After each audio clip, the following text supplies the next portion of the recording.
और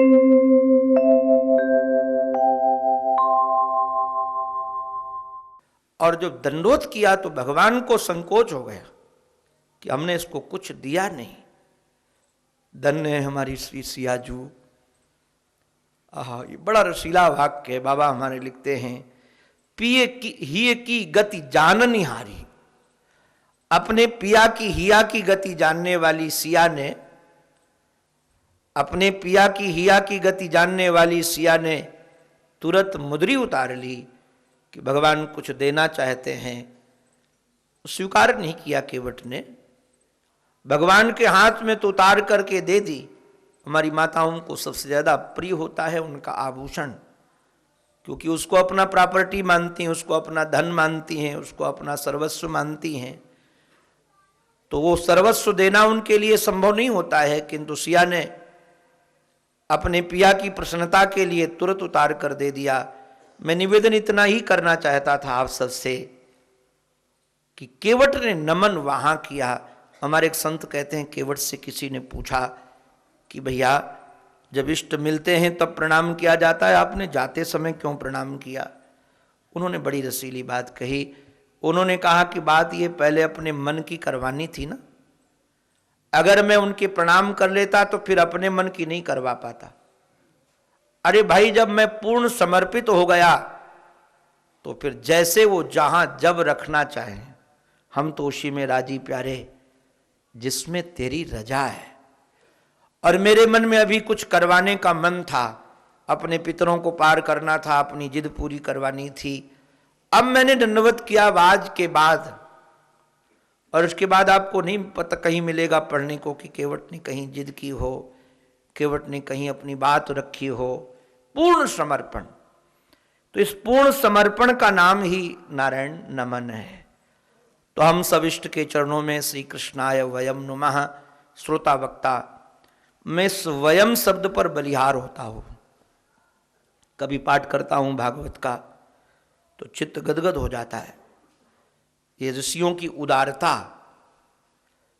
ऐसी उदारता है पूज्य संत चरणों की। महाराज सच में अयम निज परोवेति गणना लघुचेत शाम उदार चरिताणाम तु वसुधैव कुटुंबकम। ये मेरा है, ये पराया है। ये चर्चा तो नारायण जिनका चित्त बहुत संकुचित है उनकी है, जो संकीर्ण भावनाओं से जीते हैं ये विचारधारा उनकी है, ये मैं और मेरे की।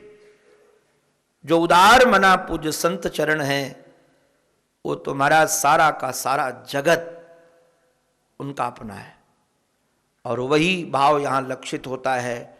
वयम नुमा का ही प्राय श्रोता वक्ता सब की तरफ से, अरे कहाँ तक कहें, जो यहां समुपस्थित है उनकी तरफ से, और जो ना भी हैं, दुनिया के किसी कोने में बैठे हैं, कहीं भी हैं, सबकी तरफ से हम ठाकुर को वंदन करते हैं। अरे सबके ओर से ठाकुर जी के चरणों में हमारा नमन पहुंच जाए, उनका नमन पहुंच जाए, और नमन पहुंच गया तो काम हो गया। तो पूछा कि आप किस श्री कृष्ण को प्रणाम करते हो? तो कहा जो सच्चिदानंद स्वरूप हैं। सत माने होता है जो सदा रहते हैं, चित्त माने होता है जो ज्ञान स्वरूप हैं, और आनंद माने जो आनंद सिंधु हैं, जो आनंद सिंधु सुख राशि सीकर ते तेहु लोक सुपासी। ऐसे आनंद सिंधु को जो सच्चिदानंद स्वरूप हैं उनके चरणों में हम बारंबार वंदन करते हैं। तो कहा वो परमात्मा करते क्या है, परमात्मा का काम क्या है? बोले विश्वोत्पत्त्यादि हेतवे। ये जो विश्व देख रहे हैं आप, अभी कुछ दिनों से चित्त में समाचार आदि सुनने से पढ़ने से सीरिया में, इराक में जो घटनाएं होती हैं विश्व स्तर पर, बड़ा चित्त खराब होता था। कई बार बड़ी वेदना भी होती थी। किंतु आज मैं सुबह सुबह इस श्लोक देख रहा था तो मुझे लगा कि सब नाटक करने वाले तो वही हैं, आतंकवादी बन करके मारने वाले वही हैं, और महाराज मरने वाले भी वही हैं। मरने मारने वाला कोई दूसरा नहीं है, ये सारे के सारे अभिनय वही कर रहे हैं। अरे पालन करने का अभिनय उनका है, प्रकट करने का अभिनय उनका है, मारने वाले का अभिनय उनका। इसलिए विश्वोत्पत्त्यादि हेतवे, सबके हेतु वही हैं। और जब हम पालन में, संहार में और प्राकट्य में हेतु उनको मानने लगेंगे तो फिर किसी से द्वेष कहाँ होगा, फिर घृणा किससे होगी, फिर किसके प्रति लगेगा कि ये बहुत खराब है।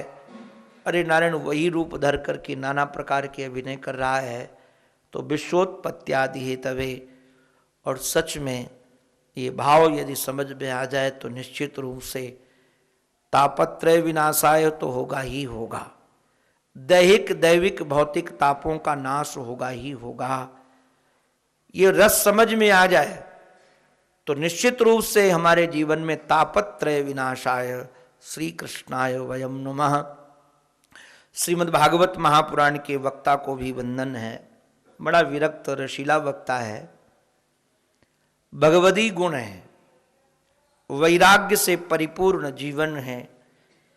ऐसा वैराग्य से परिपूर्ण जीवन कि प्रकट होते ही परिव्राजक बन गए। 12 वर्षों तक गर्भ में रहने के कारण आकार प्रकार स्वाभाविक हृष्ट पुष्ट था।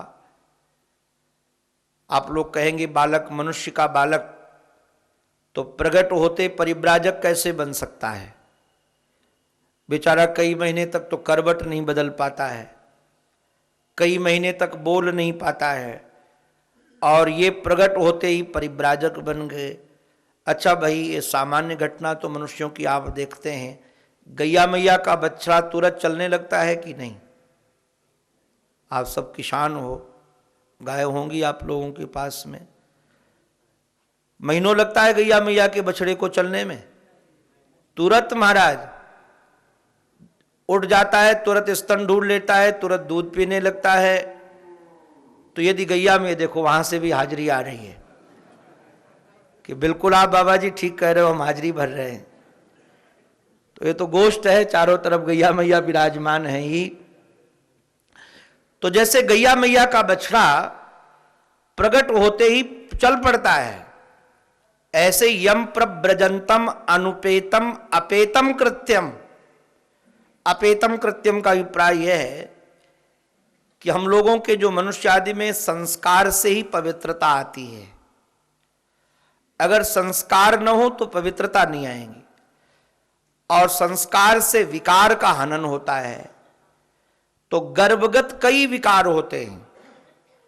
आजकल ये शुद्धियां नहीं होती, इसलिए हम लोगों का चित्त उस प्रकार का नहीं बन पाता जैसा शास्त्र का चित्र वर्णन करते हैं। चित्त ऐसा होना चाहिए साधकों का, क्योंकि गर्भगत दोष हैं, माता पिता के भी दोष होते हैं, समय का भी दोष होता है, माता पिता माँ के खाने आदि का भी दोष होता है। कई दोष समाये रहते हैं गर्भ में। तो उन गर्भों का जो दोष है ना, वो सारा का सारा दोष समाप्त होता है, संस्कार से विकार नष्ट होते हैं। किंतु बाबा एक बात बताएं, जिसके पिता वेद अभ्यास हों और जिनकी माँ भी इतनी दिव्य हो तो कोई दोष तो था ही नहीं, और जहाँ विकार नहीं वहाँ संस्कार की आवश्यकता है नहीं। और कई पुराणों में तो ये भी वर्णन है कि साक्षात भगवान शंकर ही, इस बहुत ध्यान दीजिएगा, साक्षात भगवान शंकर सुखदेव बनकर आ गए। अब जब साक्षात शंकर सुखदेव बनकर के आएंगे तो कहां से दोष होगा जी? कोई दोष है नहीं, और शंकर भगवान सहज। अच्छा एक बात, जो जिसका रूप लेकर आता है ना उसके कुछ गुण तो आते हैं। अब शंकर भगवान कभी बाप मैया के चक्कर में पड़े क्या? बाप मैये नहीं तो चक्कर में पड़ेंगे क्या? शंकर के बाप का कहाँ पता है कौन उनके बाप जी हैं और कौन उनकी मैया जी हैं? तो जिनको पूर्व में ही मैया बाप का संस्कार ही नहीं है, तो इस जन्म में भी मैया बाप का संस्कार न पालना चाहते। भाई देखो, अध्यात्म का मार्ग संबंध बनाने का नहीं, संबंध तोड़ने का है। इसलिए एक बड़ी रसीली बात हम साधकों की दृष्टि से खींच रहे हैं, जो श्रीमद् भागवत महापुराण की आराधना में लगे हैं। हमारी देवहूति मैया ने भगवान कपिल के चरणों में कहा, स्वभृत्य संसार तरो कुठारम। आप अपने भृत्य के संसार तरु को काटने वाले हैं। और संसार माने क्या है जी? ये मैं और मेरा का विस्तार ही तो संसार है। ये संबंधों का जितना विस्तार है वही संसार है। जितना आप अपने संबंधों को बढ़ाओगे उतने ही संसार में फंस जाओगे। तो ये संबंध काटने का अध्यात्म मार्ग है, संबंध जोड़ने का मार्ग नहीं है। तो इन्होंने संबंध को स्वीकार ही नहीं किया। प्रव्रजंतम गच्छन्तम। और वारे वाह वेदव्यास जी महाराज, आपकी वाणी को भी प्रणाम है। आपने जरूर बहुत अंदर से पुकारा होगा, और अंदर से पुकार चेतन ने भले स्वीकार न की हो, जड़ों ने स्वीकार कर ली। वृक्षों ने कह दिया तरवह अविनेदुह उत्तरम ददुह।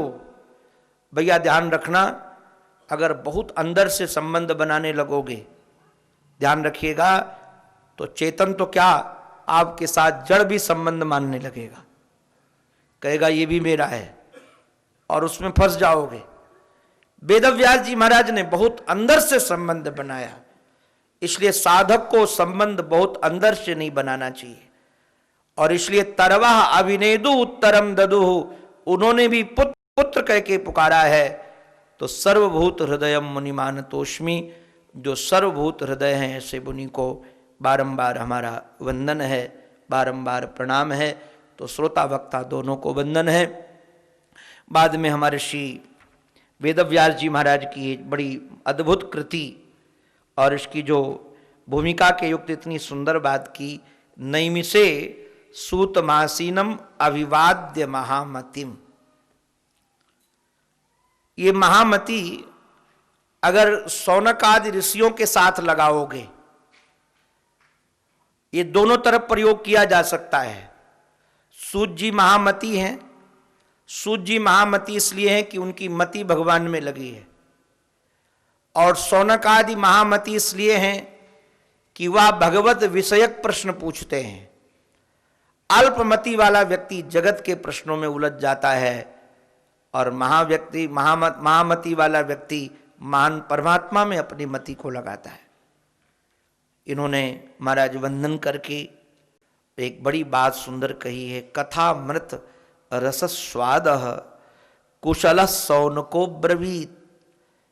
ये कथा रूपी अमृत का, मानो श्रवणामृत का जो रसस्वादन करने में कुशल है।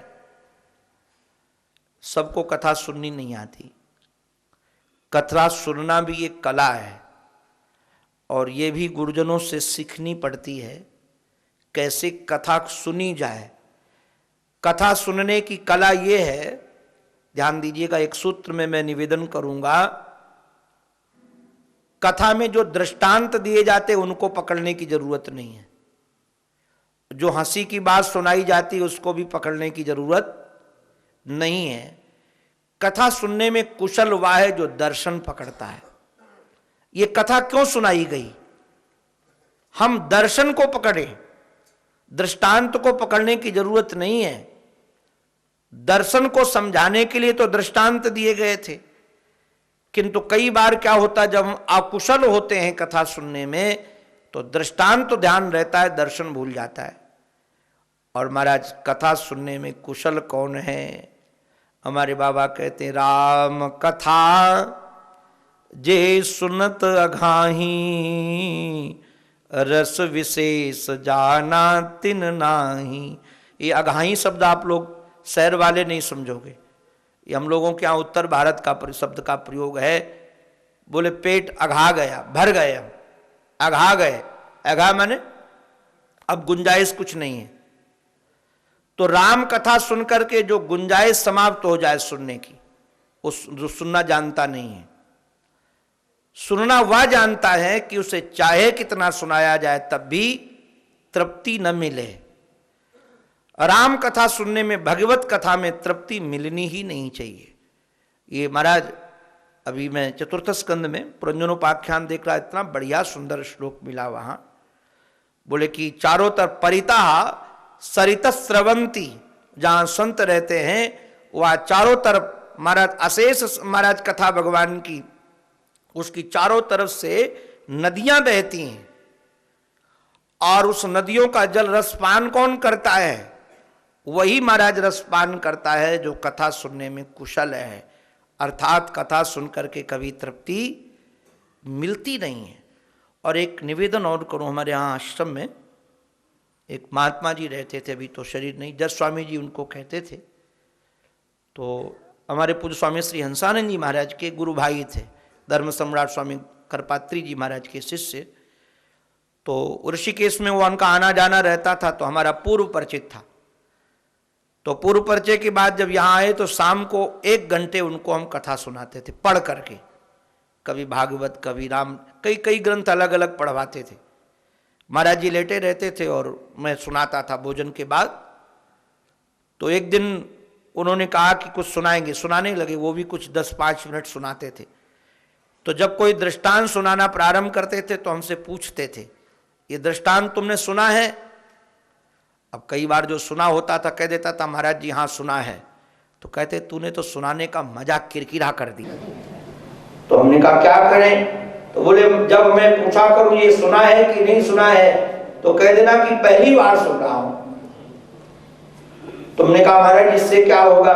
बोले इससे हमको सुनाने का रस मिलेगा। जब महाराज कोई सुनता है सही ढंग से तो वक्ता को सुनाने का रस मिलता है। तो कथा सुनने का रसिक हुआ है कि जब भी कथा सुनने के लिए बैठे तो ऐसे लगे कि ये बात हम पहली बार सुन रहे हैं। तो महाराज ये शौनक आदि जो महात्मा हैं ये ऐसे ही श्रोता है। उन्होंने कहा कि महाराज आप तो अज्ञान ध्वांत विध्वंस सूर्य कोटि समप्रभ, जैसे सूर्य की प्रभा में वह सामर्थ्य है कि वह अंधकार को समाप्त कर देती है, वैसे आपकी प्रतिभा में वो सामर्थ्य है कि अज्ञानियों के अज्ञान रूपी अंधकार को समाप्त कर देती है। आपकी प्रतिभा, आपका बोलने का ढंग, यहाँ कोटि सूर्य समप्रभ, एक में प्रतिभा एक में प्रभा है। सूर्य में प्रभा है और विद्वान में प्रतिभा है। विद्वानों की ऐसी प्रतिभा होती है कि अपनी प्रतिभा से वो प्रकाश फैला देते, अज्ञान को समाप्त कर देते हैं। इसलिए महाराज ऐसी रसीली कथा सुनाओ जिससे हमको प्रिय लगे, भक्ति ज्ञान और वैराग्य विवेक को वर्धन करने वाली कथा हो।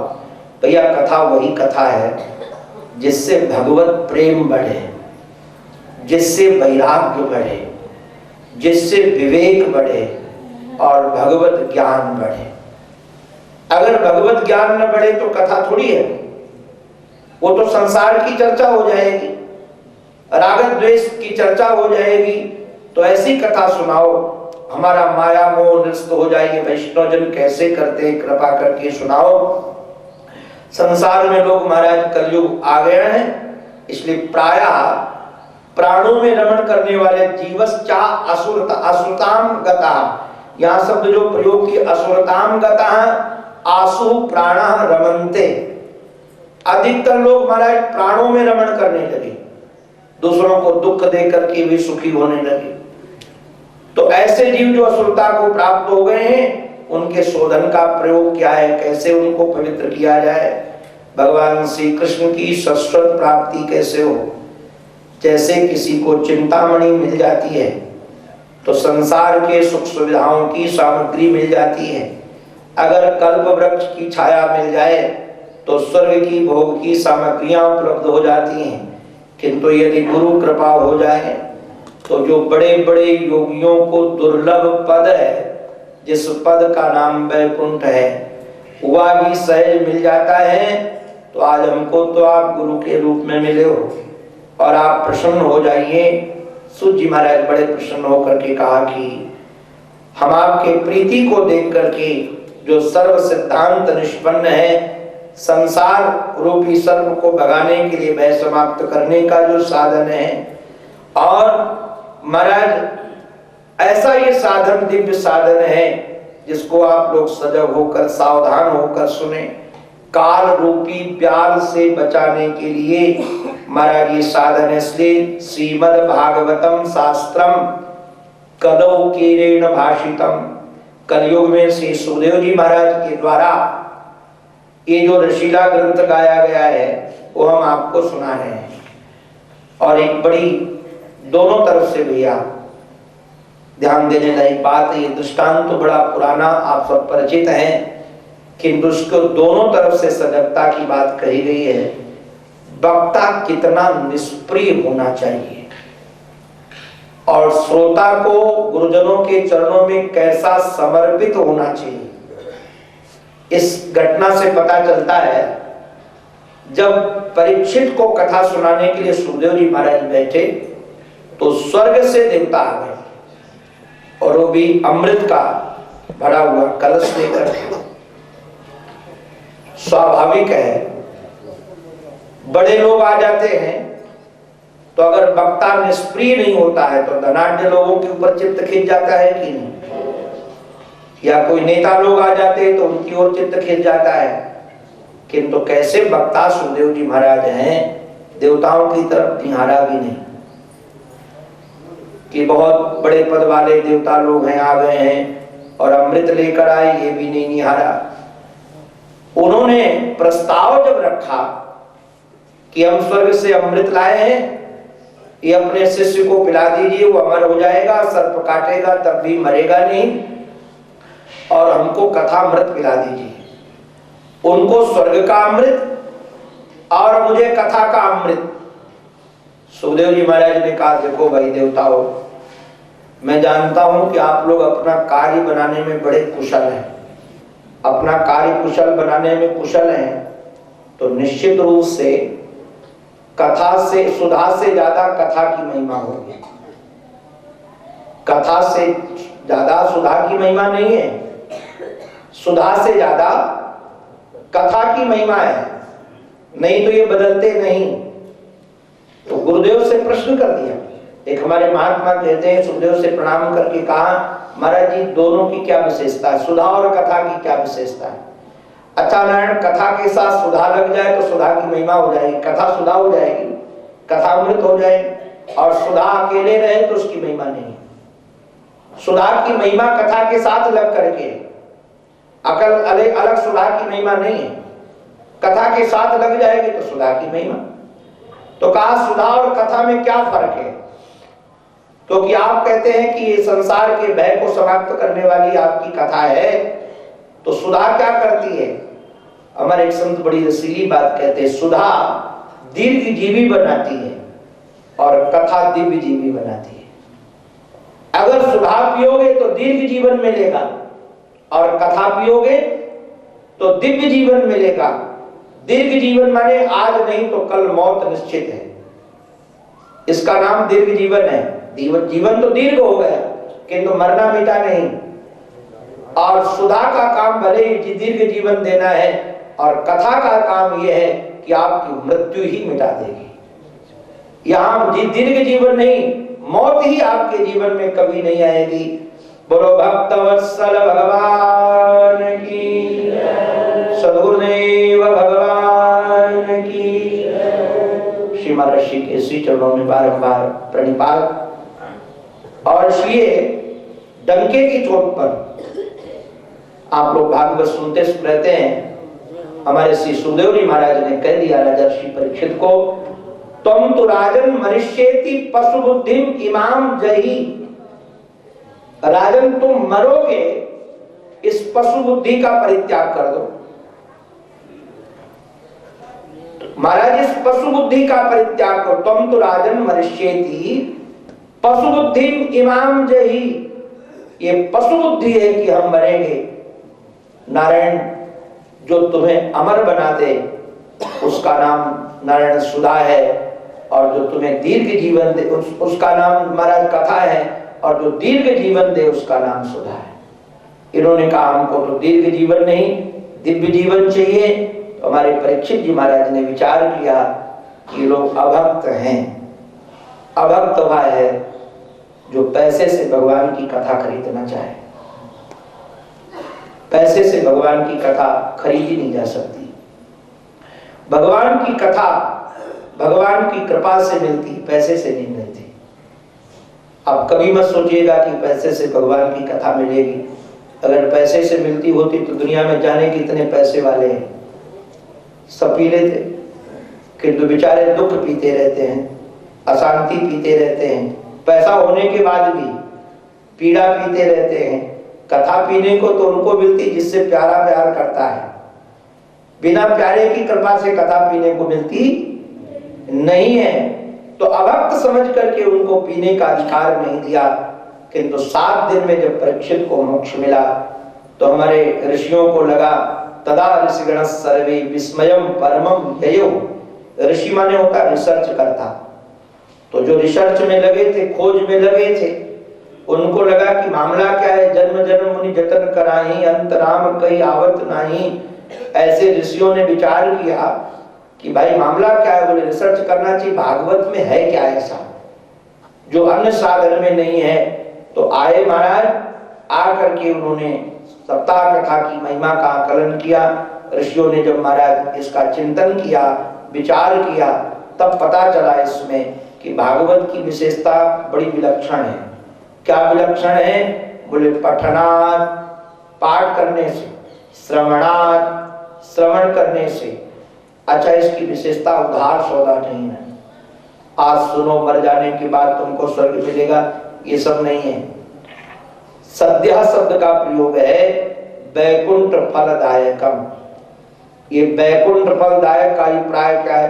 अगर भैया ये वैकुंठ का प्रयोग मरने के बाद किसी लोक विशेष में होता तो सद्यः शब्द का प्रयोग नहीं किया जाता, क्योंकि कथा सुनने के बाद हम मर करके वैकुंठ तो जाते नहीं।